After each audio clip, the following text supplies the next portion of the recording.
Welcome back to Money Magic. Yes, this incredible book series from the incredible book written by Jessica Susanna Conatz. I am just feeling so excited, so overjoyed and grateful to be here sharing this with you right now.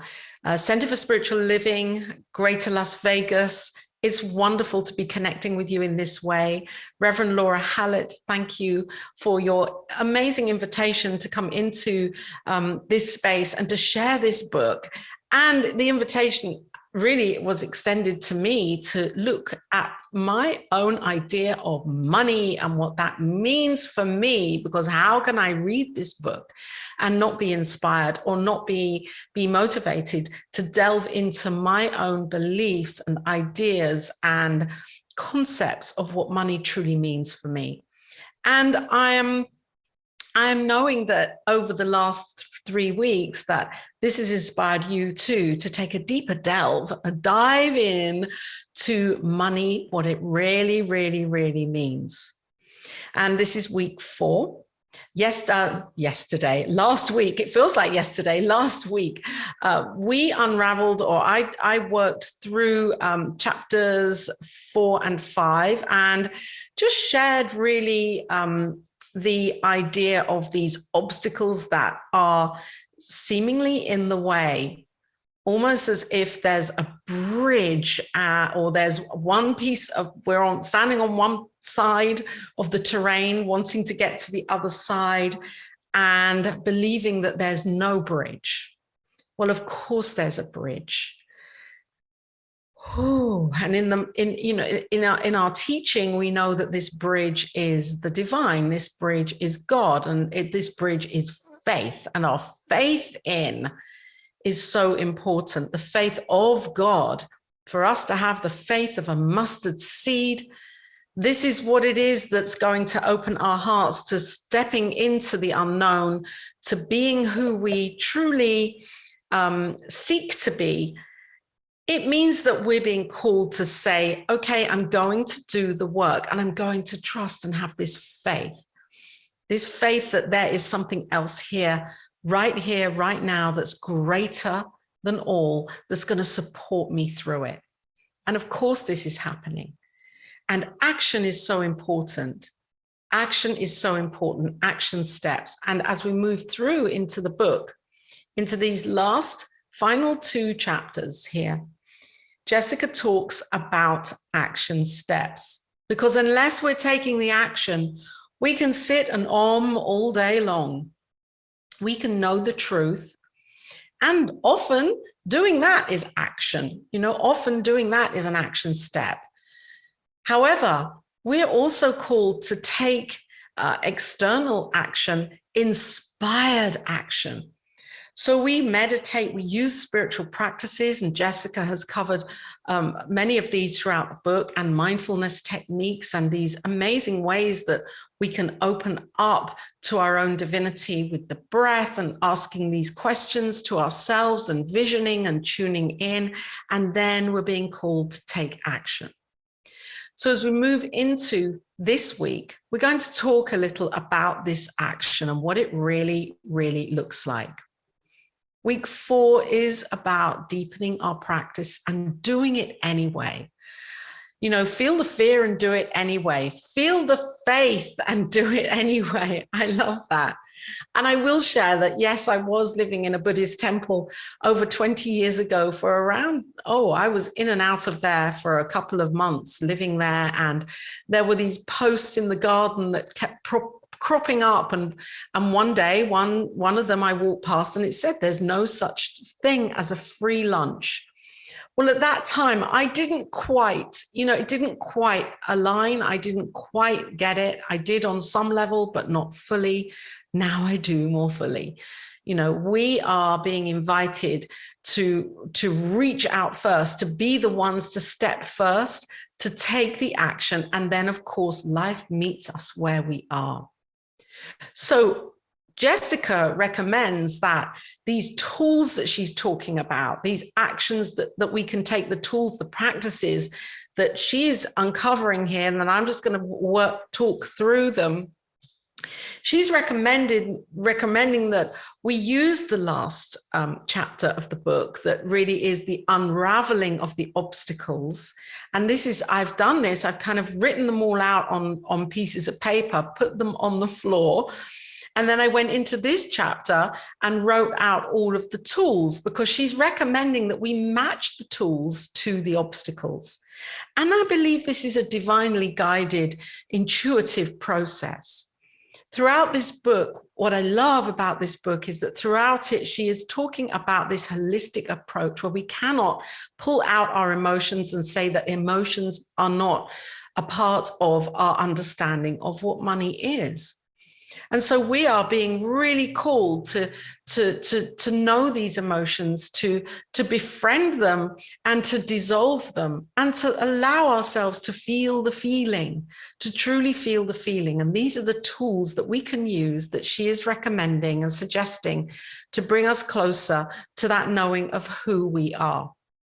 Now, I'm going to take one example, because she talked in the last chapter about avoidance, avoiding the bills, avoiding the situation, avoiding what's upcoming, avoiding seeming mistakes of what's happened in the past and not knowing how to recapture ourselves and do it again differently. Avoidance is, she says, one of the greatest learning opportunities when it comes to claiming and healing our financial story. Because remember, this book, Money Magic, is all about practically healing and revealing the truth. So there are inner steps that she is laying out here, and outer action also. And avoidance can come both from the inner, and it can display, obviously it would, as our world of effect. So one of the tools that Jessica talks about for using when we know that there is an avoidance tactic going on within our mind, and also, of course, the brain will want to keep us in fight, flight, or freeze. The amygdala will keep us in that place of not taking any action. When we even know that there is something, that a call that needs to be made, or a credit telephone call with a credit department that needs to be made. And often we can go into this place of freeze.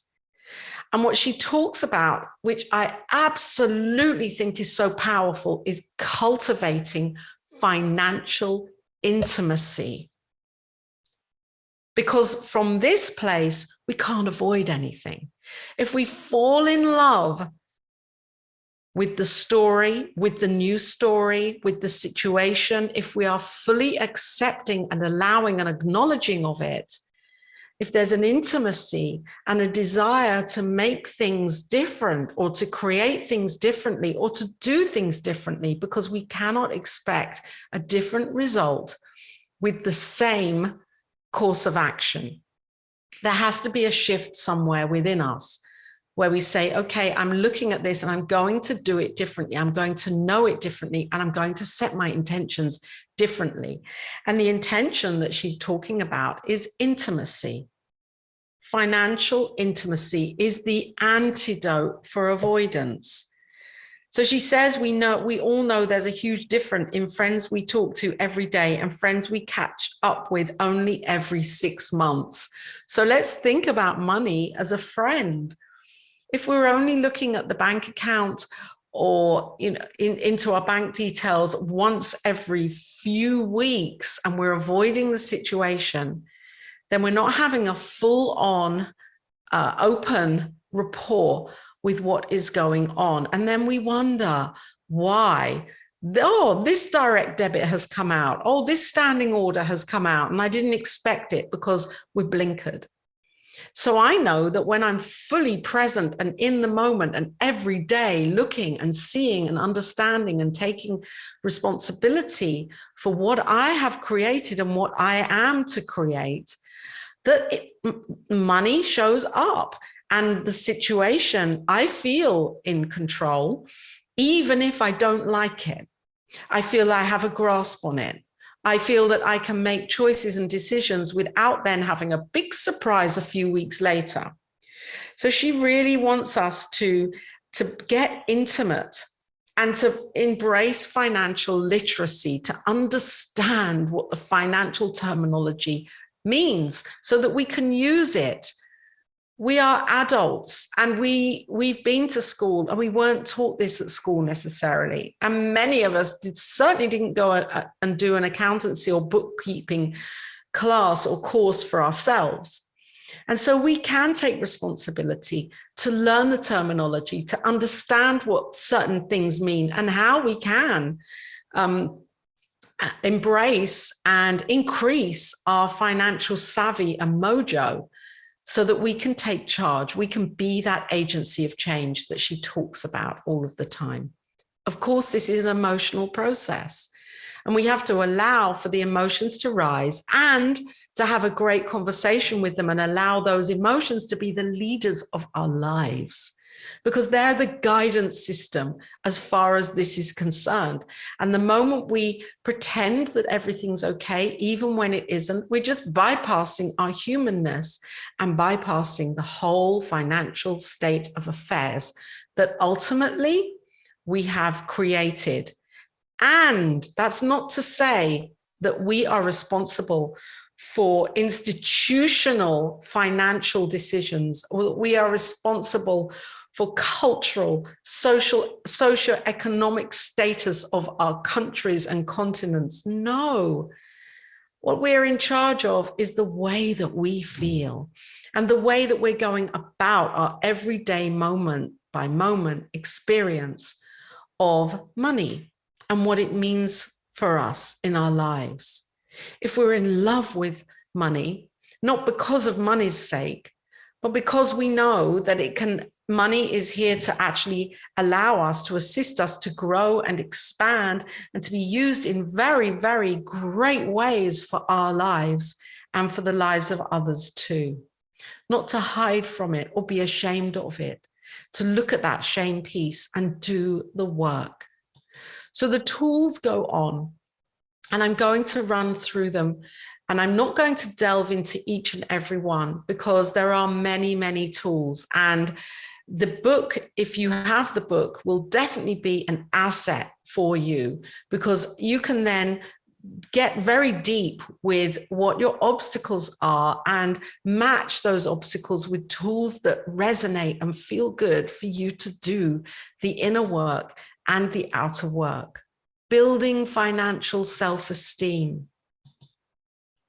Reparenting, she talks a lot about this, planning, and that means, and I really did some work within me around this, planning for the future, having our basic provisions met, emergency savings. Maybe we can take out the word emergency and just use the word, saving for things that we know, so that we have that foundational piece for our lives and our baseline needs are met.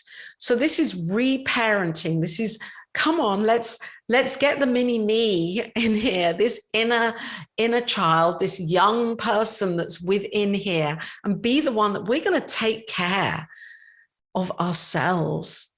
Because she talked about this I talked about it last week, but in the last couple of chapters, this idea of awaiting a savior, awaiting somebody or something that's going to come along on a white horse and say, oh, in shining armor, and say, I'm the one that's going to save this whole situation. I put my hand up to this have been waiting for a savior for a long time. And it has led me into many, many, many difficult situations where then that savior has not turned up and shown up. And I've come to realize, okay, Laura, I'm the savior here. I've got to be the parent. I've got to be the one in the shining armor on the white horse coming in, saving myself. And a huge part of parenting is about ensuring safety, having a plan, and meeting those maternal needs. She talks about building financial self-esteem, to stop punishing ourselves, to consult astrology. Yes, why not? It's all God expressing, to claim abundance, to leverage the glaze over moment. Hello. Hello. Does that resonate with anybody here? The glaze over moment. Oh, it's okay. No, I'm just going to glaze over the whole situation and live in this state of it's not really happening. To look at the lineage and do the healing, our own family lineage, to go on money dates, utilize containers, compartments, and boundaries. These are fantastic. To be selfish, to get some money manners, somatic healing, cultivate discipline, seek culturally affirming professionals, and get excited about reality and reframe the experience. And this is the piece that I really, really love. Getting real with this piece right now, the earthly piece. Yes, we are the divine as manifested here in the world of form, in physical form. Yes, we are here as spiritual beings, as human beings. Yes, we are here as God expressed. And yes, we are here as human beings in a reality that we are living in. It exists. It is real. We can touch it, we can feel it, and we can make choices. We have free will. And she's just inspiring us to get excited about this. So spiritual practice is our foundation and our bedrock. And then it's like, let's love life. Let's do what we can do to uplift ourselves, to energize ourselves, and to be fully vibrant and radiant in this life right now. So we become the becoming of money. We become the money. We become the prosperity, the financial peace that we're seeking. We get to know that it's within us. It's not out there somewhere. And this I am just affirming more and more as I'm reading this book. This is just kind of reinstating itself for me. And maybe for you too, that money is not out there somewhere. Money is not to be got. Money is to be revealed and uncovered as who we are, as who we be. One of the big pieces that has really come through for me with this book and this project, and I'm so grateful as I keep reading this book and going back to different parts. And one of the pieces that I'm revealing for myself that I've always known, and yet from reading this book particularly, I've had an opportunity to look at under the microscope even more fully, is that it's never about the money. This whole book is not about money. Money is not about money. And I know that may sound like I'm just not talking sense here. And yet I know what I mean, and I'm going to explain it to you.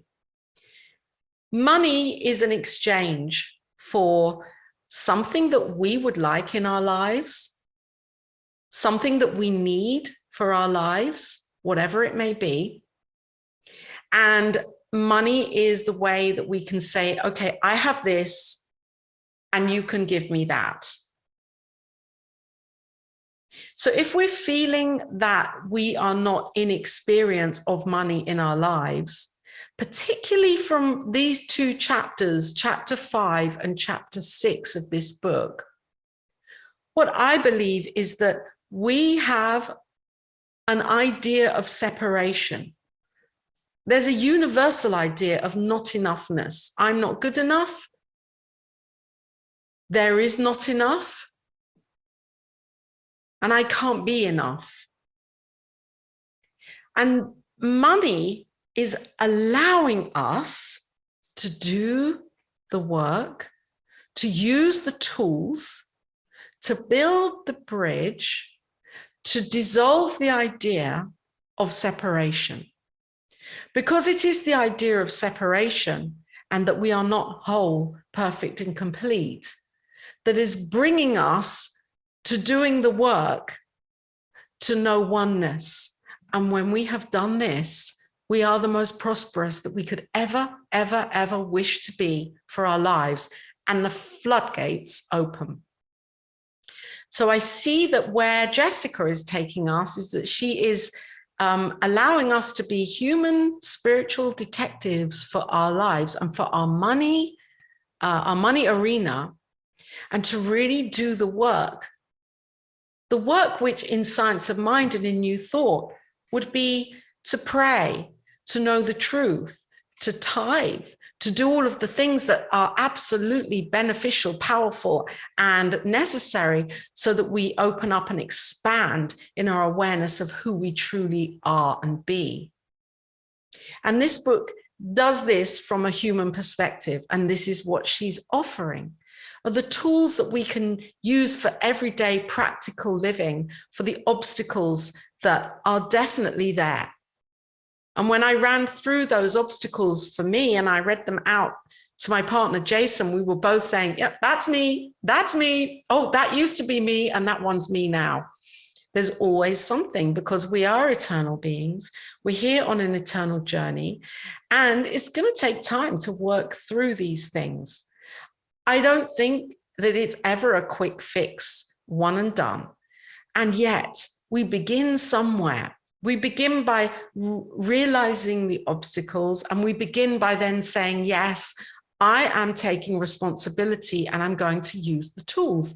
And these are the tools that she is offering, that Jessica is offering. So we become a money witch. We tune into money magic.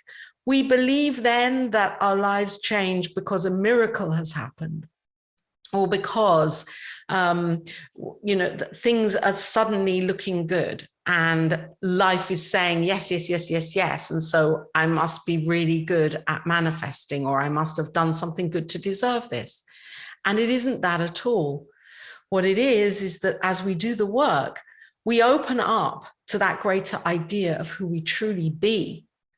And that allows us to receive.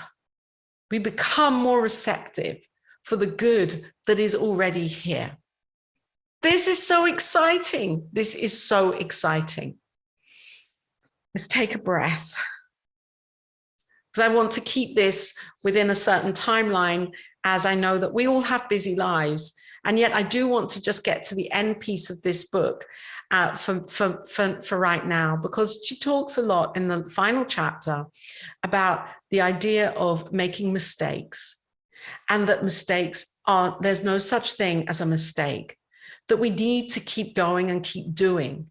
We need to take the steps, or we're invited to take the steps, even if we think we've made a wrong decision or a wrong turn, or that didn't work, or that's failed. We know this anyway. Feel the fear and do it anyway. And so she's saying, just keep going, because the idea of mistake is a mass consciousness idea, is a matrix idea, is an idea that's been seeded into us from before we were even conceived on this, to be here on this planet. In the mind of the divine, there is no mistake. And so we're learning on the go. We're learning how to harness, how to manifest, materialize money into our experience, how to manage that financial landscape, and how to multiply the money that is through us, that comes through us. And it's never about the money. It's about our idea of who we are, of knowing who we are and loving ourselves fully, all the way, all the way, all the way. I love this book. I absolutely think it's an asset. I have read many, many New Thought, prosperity teachings, books, scriptures, ancient texts, all sorts of things over the past 30 years. And for whatever reason, I chose this book as I want to learn more. I'm interested in prosperity, and I'm really grateful that I chose to delve into this book, Money Magic, and to be having this opportunity to share it with you. And so I would recommend and invite you to actually just get the book. It is a body of work and it is a commitment. And so is our life. So is taking responsibility, spiritual practice, personal development. It's all a commitment to ourselves, taking that leap and saying yes to wanting to make something better or to have a different experience means then we are being invited to do something differently. And I would recommend that this book is doing something differently. Definitely, definitely, definitely. The one piece that I didn't share about this book, if you haven't read it, and I'm going to share it now because Jessica shares it at the very beginning of the book. It's her story. I didn't want to share this at the beginning because I didn't want there to be any unconscious bias or any idea of, oh, so this is Jessica. Oh, no, I wanted to leave this until the very end because the book makes so much solid sense from a spiritual, from a practical, from a human perspective and a spirit perspective. It's an incredible book, and it allows us to get into the depths of who we are as human beings and own that right now. It's so perfect for now. Jessica had many, many different financial experiences. Money came into her life. Money wasn't there for a long, long time. And she talks very openly about her debt, about the way that she dealt with it, about how she left her partner and was abandoned and homeless and with a young child and destitute and having to rework her whole life together. And she talks about how she's a dancer in a strip club. And that's how she decided and chose to bring money into her life, and all sorts of experiences and situations that we may not think of as normal or as acceptable in society.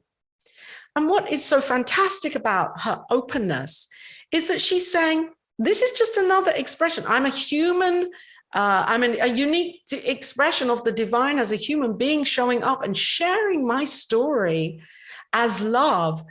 And it doesn't, it's not that it doesn't, it matters, but it's not relevant to her beliefs around money. And she's done so much healing around money, emotional healing around money. And I can tell that by the way that she has written the book from a very emotionally mature place. And so her intellect, her heart, her intention is so great. It screams through the book.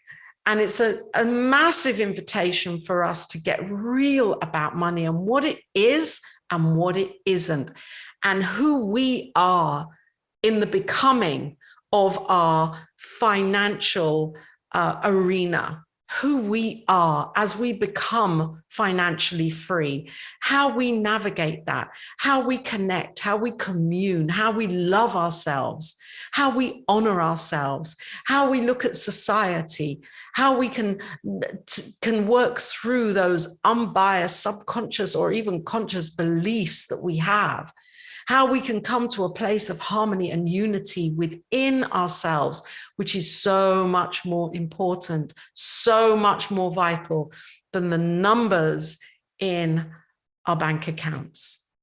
So this is a beautiful, powerful, and really, really blessed book and piece of work. And I would recommend doing the book. I know Reverend Laura has talked about going through some of the exercises, which is fantastic. And I'm just so grateful to have been involved and woven into the consciousness of money magic by the money witch, Jessica Susanna Carnatz. Thank you to Reverend Laura Hallett. Thank you to the media team that you have, so incredible, creating all these beautiful videos and intros. And to each of you, I'm just feeling so filled up and grateful, and to be here and be present and to be sharing like this. Remember, keep that money magic, that excitement in your heart for your life, and know that you are the agency for change right now. And you can do this. You can take charge and control of your own financial situation and who you are within that and who you be.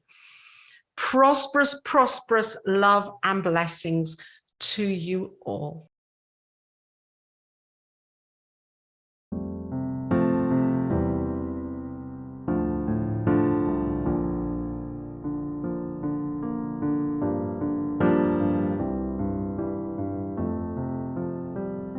In this moment, in this place, I remember who I am, letting fear and worry fall away from me.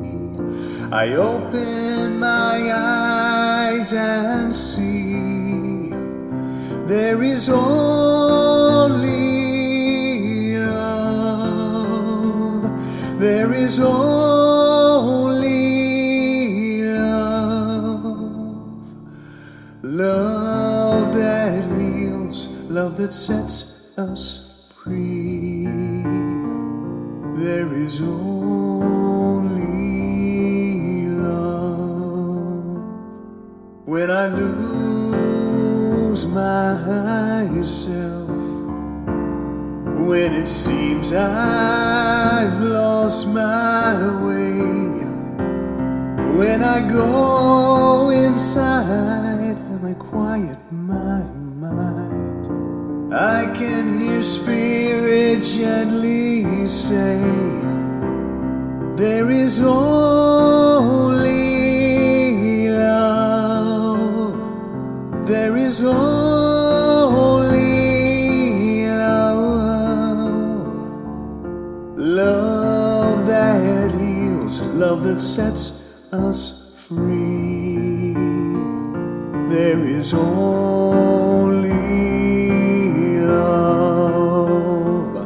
There is only love. There is only love.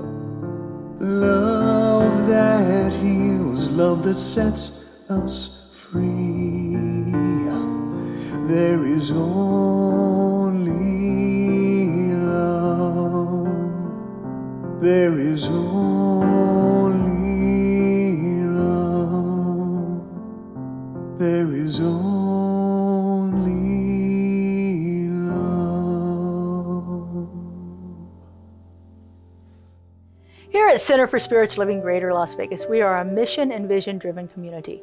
We offer transformative educational opportunities, deep and meaningful moments of connection, uplifting Wednesday and Sunday services. We greatly appreciate your contributions that support the amazing work we're doing here in Southern Nevada. We have several easy ways you can contribute. We have text to give. Simply text the amount of your donation to our text to give number and you'll be prompted to enter your information. There's a link to our online donation page posted below this video where you can contribute by debit or credit card. And of course, you're always welcome to send a check to our office if that works better for you. All of your contributions go to support the great work that we're doing here in Greater Las Vegas community.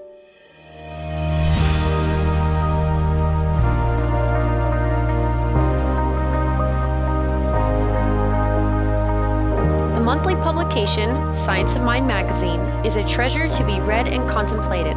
Along with in-depth articles, there is a day-to-day spiritual support to be gleaned from its daily guides. Licensed practitioner Lynn Frankenberger hosts Adventures in Faith every Tuesday at 11 a.m. on Zoom, and you're invited to join in. This is a weekly group discussion that focuses on those daily guides and how to apply them. Check Facebook and our weekly newsletter for more details. CSL Greater Las Vegas brings you much of your favorite spiritual music every Friday at 7 p.m. with spiritual soundscapes. Enjoy performances from CSLGLV vocalists along with special guest singers. It's music for your soul.